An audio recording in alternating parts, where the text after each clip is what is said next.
దేవునికి స్తోత్రం. నేటి దినాన మన అరుణోదయపు దేవుని వాగ్దానము సంఖ్యాకాండము 23వ అధ్యాయము 20వ వచనము. ఇదిగో దీవించమని నాకు సెలవాయను, ఆయన దీవించెను, నేను దాన్ని మార్చలేను. హల్లెలూయా. ప్రియమైన దేవుని బిడ్డ, దేవుని వాగ్దానం ఏమని సెలవిస్తుందంటే, ఈ వాక్యం వింటున్న నీకు ఆయన దేవుడి దీవెన దిగి వచ్చి ఉన్నది. ఆయనే నిన్ను దీవించమని ఆయన సెలవిచ్చున్నారు గనక నిండు హృదయముతో నేను నిన్ను దీవిస్తా ఉన్నాను.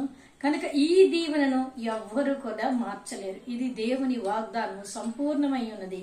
కనుక నువ్వు అరుణోదయాన్ని లేచిన వెంటనే, ప్రభువా ఈ సంవత్సరం నువ్వు నన్ను దీవించావా, నాకు నీవు ఇచ్చిన దీవెనని ఎవరు మార్చలేరా అని నువ్వు ప్రార్థన చేసుకుని ఈ వాగ్దానాన్ని పెట్టుకుని నీ జీవితాన్ని ప్రారంభించు. నువ్వు బహుగా దీవించబడి అనేకులకు నువ్వు దీవెనకరంగా మారబోతున్నావు. కానీ అలా చేసి దేవుడిచ్చిన దీవెన ఆశీర్వాదాలు పొందుకోండి. ఆమేన్.